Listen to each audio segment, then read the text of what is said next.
hanged man. The corpse looks at you with bulging white eyes. The face around them does not look human. It's swollen and ready to burst. His lips are fish-like, and his tongue like a ball gag in his mouth. You seem to be holding your breath. Look down. A cargo belt twists his neck at an unnatural angle. Can we zoom in now? Let's get zoomed into this gruesome scene. The body below appears stiff. It's letting out an ungodly rot. The smell seeps in even through your clenched nostrils. Okay. Let's see if we can stomach the smell and the sight. I mean, we're still hungover, don't forget. We can do it. We can do it. No, it's not looking good. It's not looking good. Oh. As you breathe in the odour, it comes over you. It's a spell of the mind telling you to run and your stomach to wring itself empty. With your hands at your sides and your eyes squinting, you stand in it. Your muscles tense up. The vision in your dead angle darkens. You feel a sudden urge to push your hands into his soft gut. Do they always do that? They do after 7 days, yes. We're deep in decomposition here. Oh God. But we step closer. The man before you is naked, but for a pair of underpants, thank the heavens, and enamelled boots. His skin is greenish, marbled with decaying veins and blotched by lividity. A fading web of tattoos covers his chest and shoulders. The cargo belt used to fasten him to the branch above appears industrial in strength. Start from the top and work our way down. First of all, let's look him in his bulging eyes. His eyes are milky white and blind to the world, protruding comically from their sockets. There is no one home, just subaquatic terrors there. Dark brown hair grows on his head. His face is ready to explode from the organic processes inside. The death's head grin has passed. What remains is an unrecognisable mess. Inland Empire. Tell me who you are, dead man. I'm going to speak to the dead now. Here. I'm gone. Lieutenant, I have spoken to him and he has confirmed that he is dead. Hang fire though, I can ask him more questions, apparently. Who are you? I'm a joke. Look at me. Well, you are now, yes, I agree. But who were you when you were alive? A killer. A motherfucker. And a killer. Takes one to know one. I have another question. Lieutenant's like, are you serious? Conversing here. Getting vital clues. I have another question. Go ahead, Kobo. Where have you gone? Into the wild pale yonder, brother. Where's that? In the past. Way out in the west. And what is happening? What do you mean? Well, I'm talking to you. It's not normal, surely. It's the power of your... Black frothy liquid starts bubbling on his lips. Imagination. Go ahead. Ask me more questions. You fucking love questions. Yeah, why do I love questions so? What the hell is happening to me? I've never asked so many questions in all my days. I usually ask questions with my fists. Because you're a copperoonie. Look at all of them. Go. Do you want more questions?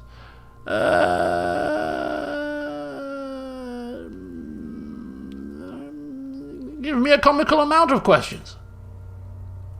Coming right up, Copper Rooney. Rooney. This is getting upbeat now. Who killed you? Love did me in, brother. It was love all along.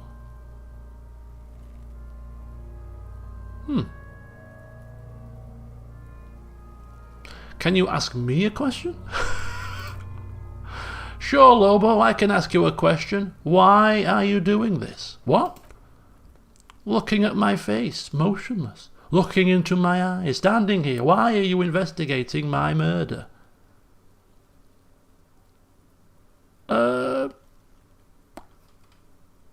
It's the only case of call. And I suppose I'm getting paid for this? Am I getting paid for this, Lieutenant?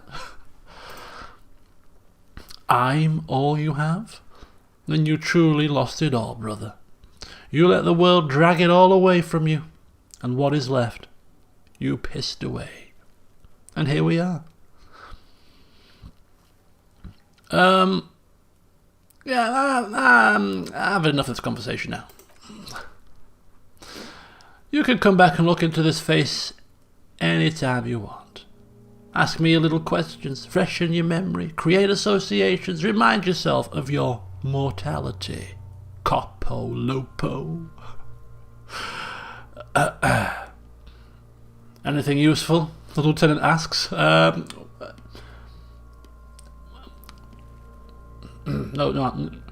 comment.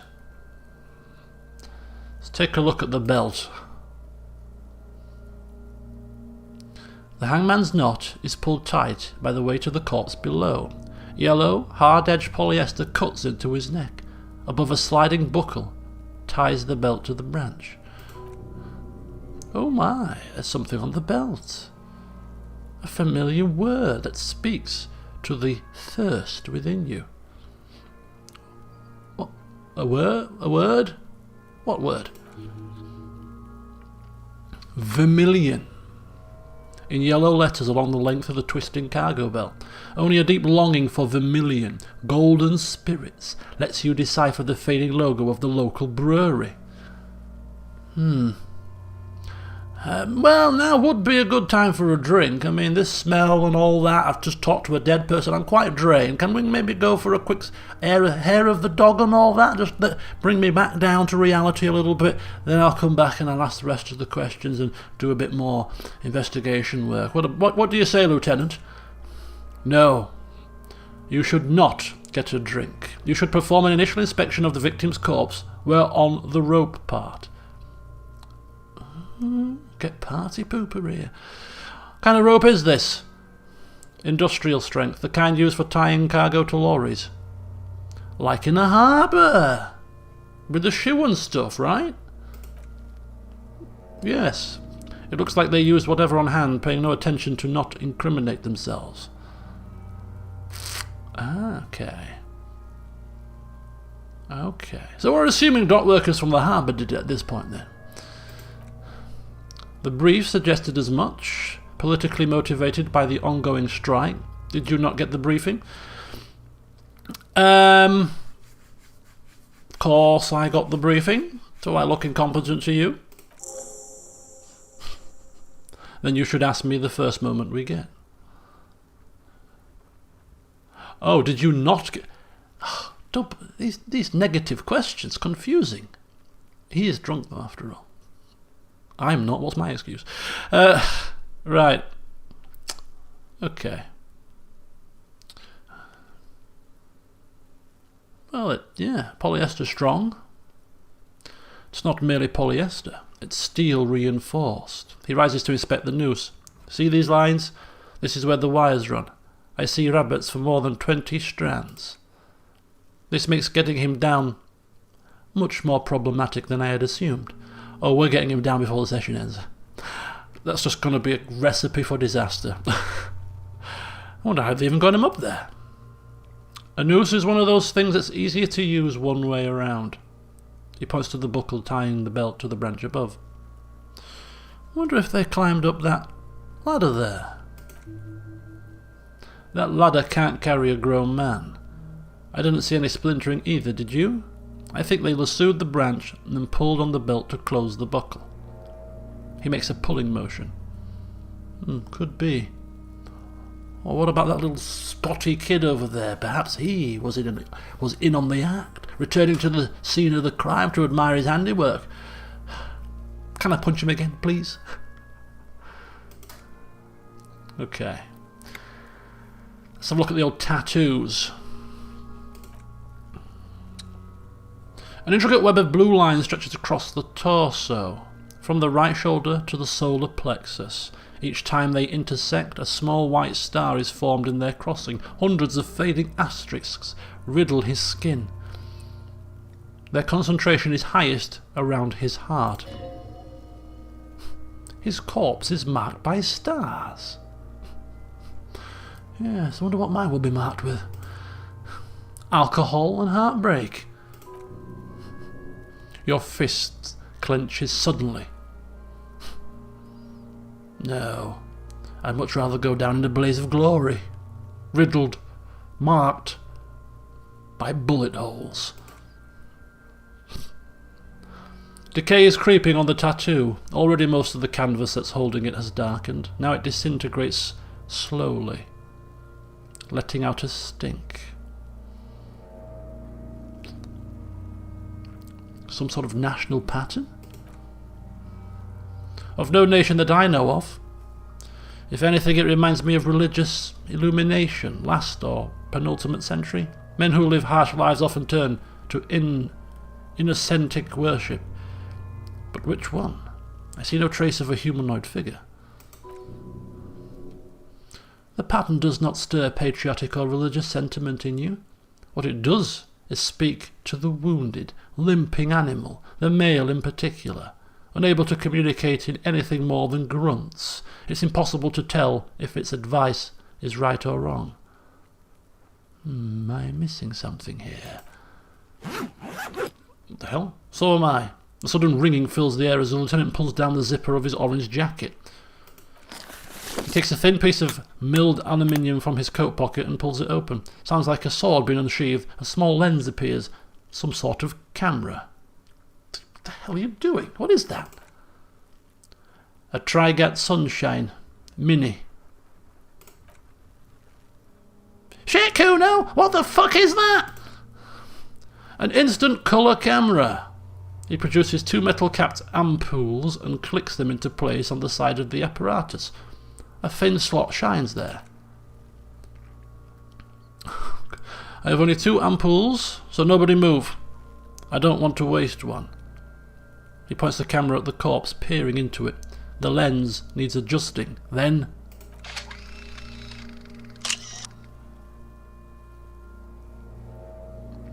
a sound. A shrill flash, followed by the breaking of a small ampoule of glass.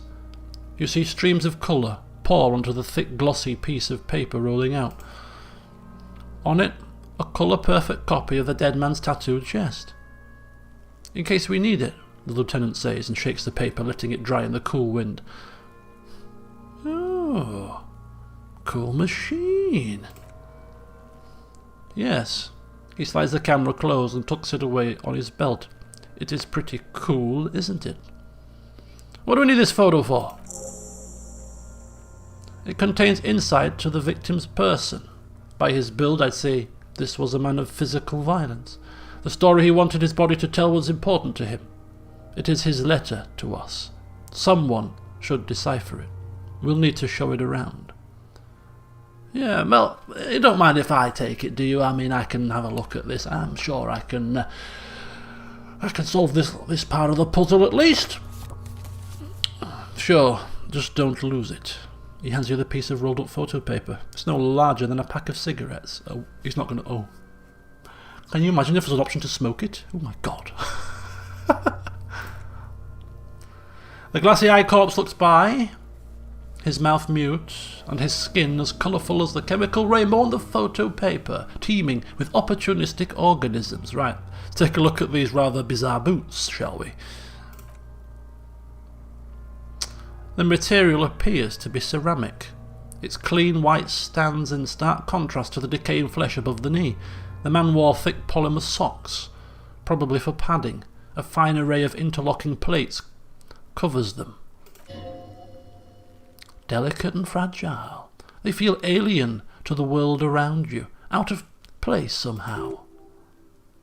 These are clearly not boots. They're armour, possibly part of a larger set. Lieutenant, these aren't boots. They're armour. Indeed. With his notebook under his arm, the lieutenant crouches to inspect the soles. Technically speaking, these are sabatons, not boots. What now? What kind of armour is this exactly? Ceramic plate. Zirconium dioxide, most likely. This is where the make would be. Where? Under the heel. Fairweather. He turns the boot slightly. Fairweather model T500/VE. I'm guessing that's vitreous enamel. This is advanced stuff. The material looks out of place here. It is. It's expensive. The lieutenant draws a line in the condensation on the ceramic with his index finger. We've requested similar material for our tactical units for years now. The constabularies deemed it too costly. In that time, we've lost 6 men to semi-automatics. How much are we talking about here? For a full set? About 4 years of wages? Ka-ching, baby! By ka-ching, do you mean... He tilts his head. Let's not log them as evidence. Let's steal them? No, that is not what I meant. Of course, he nods.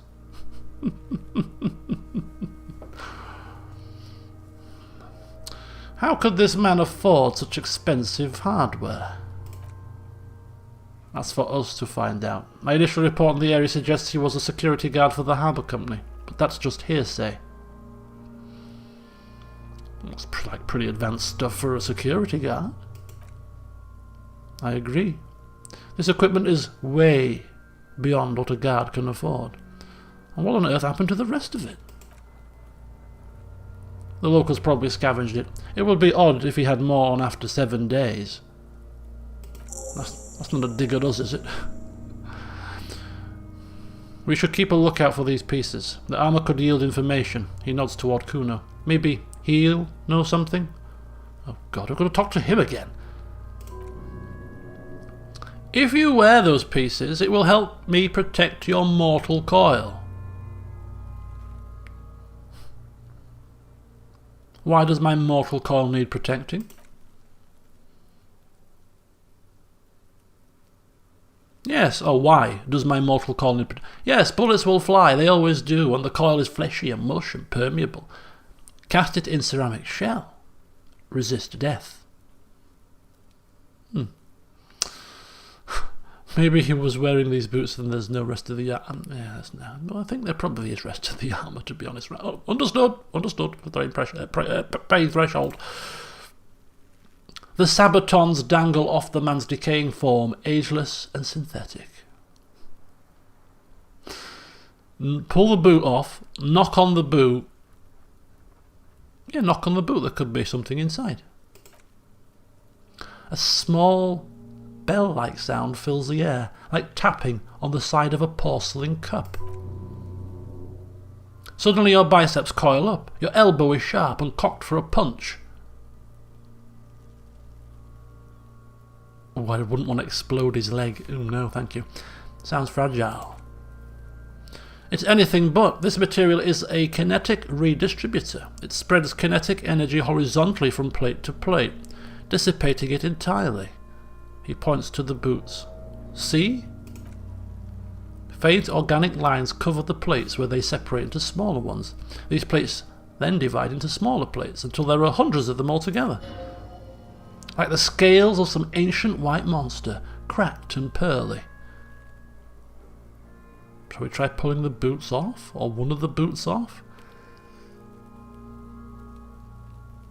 Why not? This feels dangerous. Are you sure?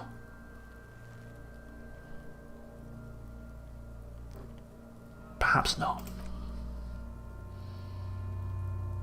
Right, let's just take a step back and assess the situation. The cadaver slowly twists on the cargo belt, his torso covered in tattoos and extremities blotched pink and blue. Carry on squinting, take another step back. As you narrow your eyes, the monster before you blurs into a violent mess of green and pink. Only the lower extremities are pink with a dash of blue, his fatted hands, thighs and his neck just above the noose. The rest of the corpse appears dark green in the cold spring air. Ah, very good. Stop. Relax your eyes. And then turn to the lieutenant. So how are we getting him down? He stops to think, then checks his notes. Are you sure we finished the preliminary examination of the cadaver? We might miss some of these things once he's down. Short of pulling his boots off, I think we've exhausted all avenues of inquiry. I mean, I've talked to him, for God's sake. No, I'm very thorough, me. I'm very thorough. So, do you have a plan on getting him down? The steel reinforced belt presents a unique challenge. I brought chain cutters, but I don't see a good angle of approach to the belt. The cadaver is a good 1.2 meters up. Neither one of us can reach the belt without assistance. And even if we do, there's the question of cutting it.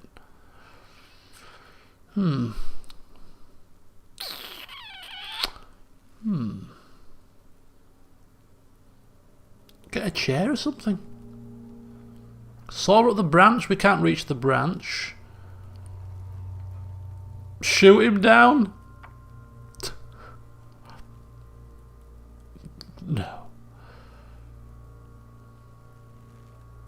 But I want to say it. Can we just shoot him down? Yeah!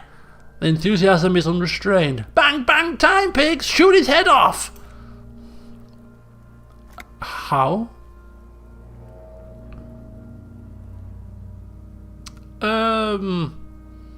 Shoot the belt. The bullets will surely rip through it.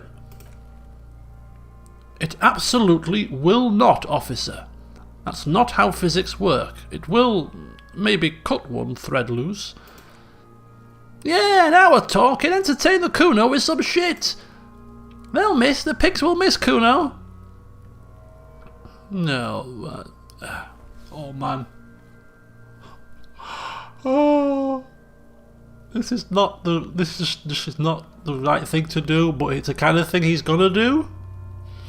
Wait, step aside, let me try. Let me have a go here. That's the worst that can happen. Step aside. Let me just limber up here. Okay. The man's brow is furrowed.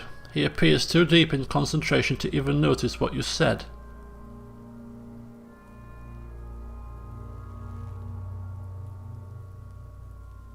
I want to do it! Say nothing, let him choose. Actually, okay, yeah. We said that we're going to try it, see what he says. Allowing him to make his decision. Oh, he's unzipping his jacket.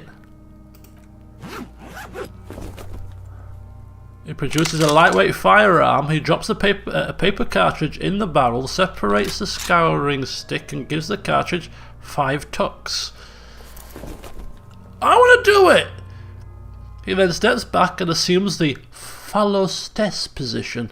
Taking aim, the corner of his eye twitches. His finger is on the trigger. Oh hell.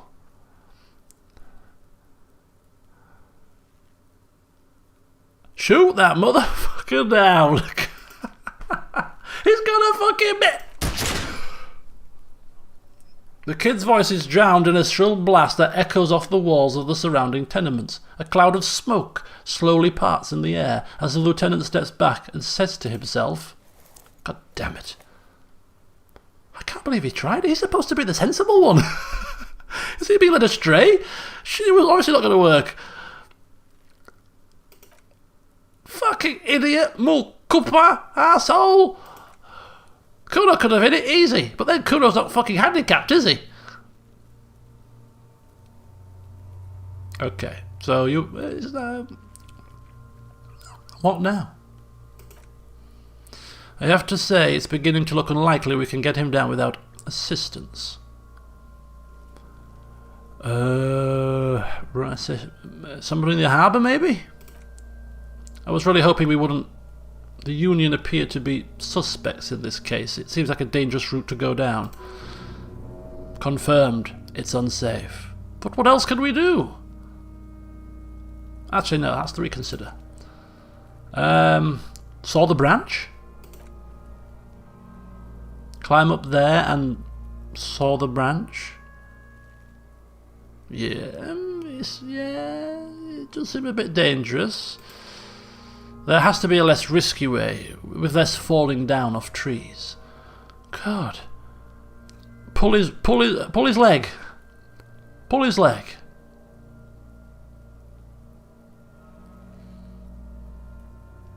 Oh my God. Maybe we can get somebody else to do it? Like who? I don't know. You mean like the police?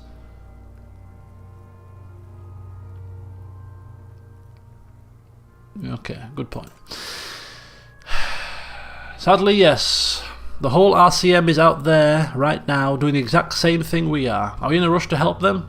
Not with this on our hands. He covers his nose. I know it's hard, but I assure you the others won't come to help us, and we have a growing sanitary concern here. We need to get him down fast.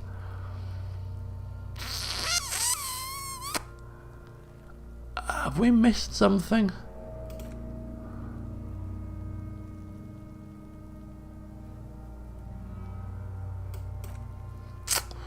So,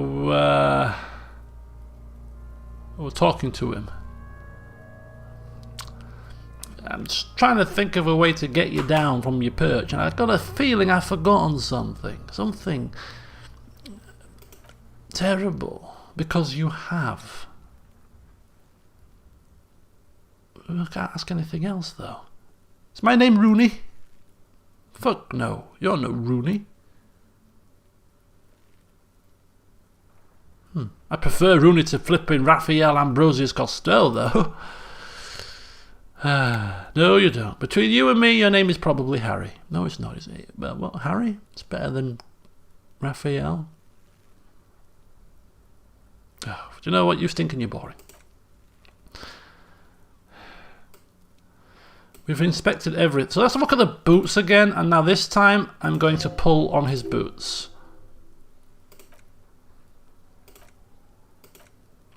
Right, pull the boot off. You know what? If we're gonna pull this man down by his boots, we're gonna pull him down by his boots. Let's give him a yank. The stench fills your nostrils as you push downward. An ominous creaking sound comes from above. Come on, you bloody, come on! Pulling, yanking. Stop! The lieutenant's voice is sharp. He looks at you with the boot under your arm. Well, I'm trying to get him down here. We're out of ideas. You don't want to go to the harbour. Don't want to saw the tree branch. You can't shoot the flipping belt. We're just bloody pulling by his boots. Pig's gonna pull his head off. Brutal. Lieutenant, you seem distressed. While I'm pulling his leg. You seem distressed, Lieutenant. What's the matter? You're about to pull his head off. Do it, homo! Yeah, that's probably a good point. We're going to pull his... I'm not a homo! Shut up over there. Stop obsessing about your sexuality, officer. You're about to seriously compromise a coroner's case. What are you trying to achieve anyway? Why are you hanging onto that boot? I'm trying to get him down. And there may be clues inside them. Maybe we should concentrate on what's outside the boot and leave what's inside to the boys at processing? Just this once? Besides, he taps on the boot. There's no way you're getting them off. All the organic matter in his body has been flowing down into the boots. They fused to his feet. Why do you think the locals haven't scavenged them yet? Ooh. You're sure there's a way to peel them off, but first the body needs to be down, and second, it would probably be better if the lieutenant wasn't around. Good idea, yeah. Anticipation makes you crack your fingers. Feels nice. Nice and cracky. Okay. Okay, got it. Not a problem. What's going to happen to the boots then? Processing will take care of them. With the situation in the morgue, it will yield nothing, but we must pick our fights. He looks toward the boots. Should we continue? Yes, we should. Right. Maybe we're going to have to get help from the harbour, it seems like. I think it's probably the only option. Unless I try to shoot him down, but that's not going to work. But I mean...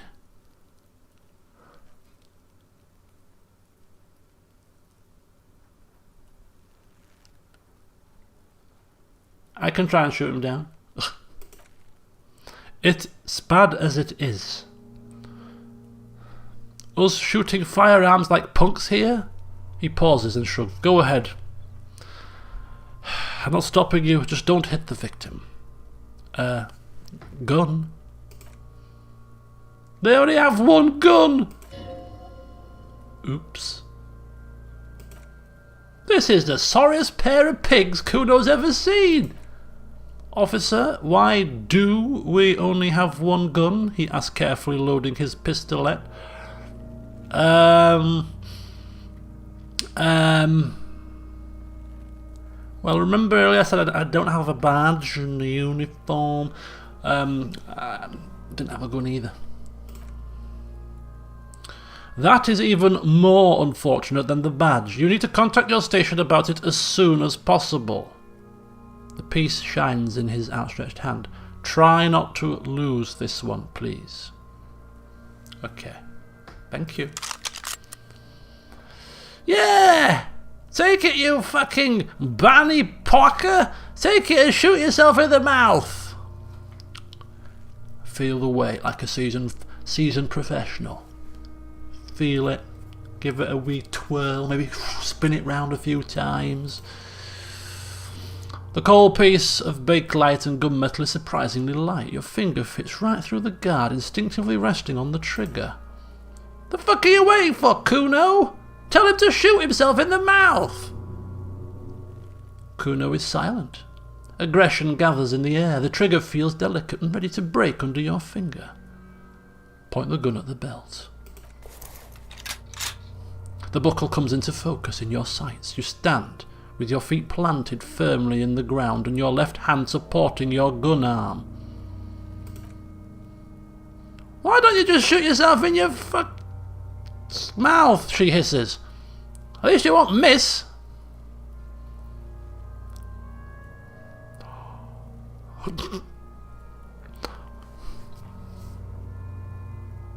Point the gun at Kunes.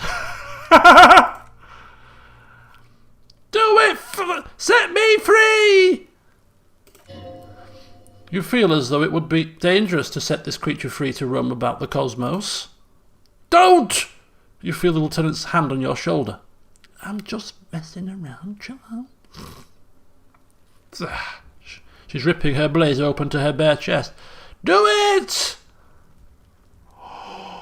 Holy no. That's back to the gun, back to the belt. Intense shit, copper! Now don't disturb me again. Little shit waved his gun. She pants breathlessly with excitement. It wasn't intense, it was pathetic. Shut up. Oh, what? You're gonna fuck me? Her voice is almost a whisper now. You wanna fuck me, pig? Is that what this is about? Close your left eye whilst blocking out the squeaking in the background. Alright, I got this. Your field of view narrows. The branch slowly moves, becoming entirely two-dimensional. The metal buckle glimmers, catching the morning light as the corpse slowly rotates. Look, he's crying. You're going to cry now, Fagari? That should give us a bit more percentage, right? We've closed our eye, for God's sake. Here we go.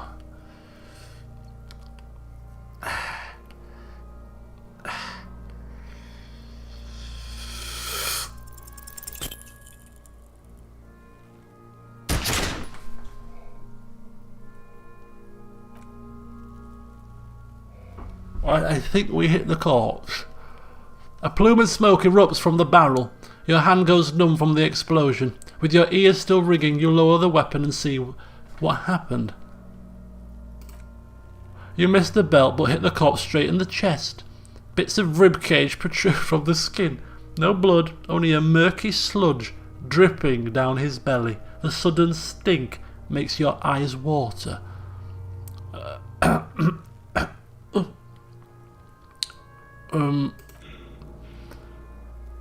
Oh my God, he's gonna fucking cry! I knew it! What a mulku! There's obviously something wrong with your weapon, Lieutenant. The armistice is sufficiently precise, officer, especially at close range. He takes his sidearm from you and holsters it. It's not the gun's fault you can't shoot. It's your pig hands. Pigs don't have hands. They have like fucking hooves or something. Kuno has hands. He displays his little fingers. They're pink. Kuno can shoot that shit down for you.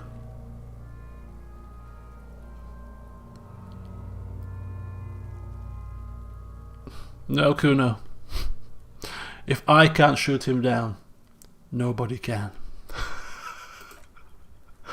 Cop's bitter because he's fucked that corpse up, Kuno. What a fucking Capello. We still need to get him down somehow. His tone is growing tired now. The stench makes him turn away from the corpse. We're out of options, Lieutenant. How are we going to do this? Branch, belt, boots. It's not happening. The bad way. The way I didn't want us to. He sighs. By asking the harbour for help, they have the tools and the men. If they put him up there, they can take him down too. And how do we get inside the harbour? Did your briefing give you that particular bit of information? From the gates? By negotiating or fighting? I'm unenthusiastic about fighting. He looks around. Or we can try to find some secret third path. It's unlikely though. To the gates! Let's fight, I say. We can fight, if needs be. Let's get to it then. Well, whew, that was quite the investigation there, and culminating in us shooting this corpse in the chest. Right then, so quite a few things happened here. So what I'm just noticed there, that these things are going up and down based not just on my clothing, but they're also based on the reactions and the options that I'm picking in conversations as well. So that's why I keep getting this little thing I'm thinking, is because we're actually changing. These are changing based on some of the conversations, maybe?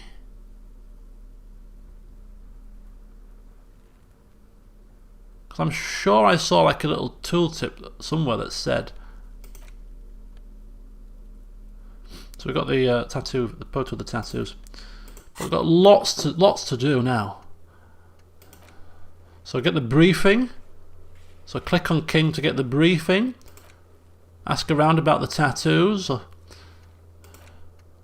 Ask around about the armour. Well, Kuno to start with. Getting the body down. Might need to get the help from some of the harbour folk for that. And, well, just between me and you, we might want to nab his boots to sell. because we need to get a little bit more cash to pay our bar tab for a start. So, you know, he's not going to be needing them, is he? And they're expensive. Just swill out the sludge and the dead person stuff, and they'll be good as new. But yeah, a long session. I'll probably keep it as one long session rather than splitting it. Why not? Yes, join me in the next one when I'll wade through our to-do list. I might actually get out. I've got a black book down here. In fact, let's have a look. Got my little black notebook. You see, I might use this as my what's the game called? My Disco Elysium Police Pocket Notebook. So I'm going to start making a few notes in here after every session, and use it as a little notebook. Get right into the role play, you know. So join me in the next session when we'll do something. But now that I've sat down and played this for a decent amount of time and got a little bit further, I imagine the game will only get better. I'm kind of liking it. Some of the conversations and the choices and stuff are quite humorous. But yeah, we'll see how it develops as we progress on through the story. Until next time, see you soon.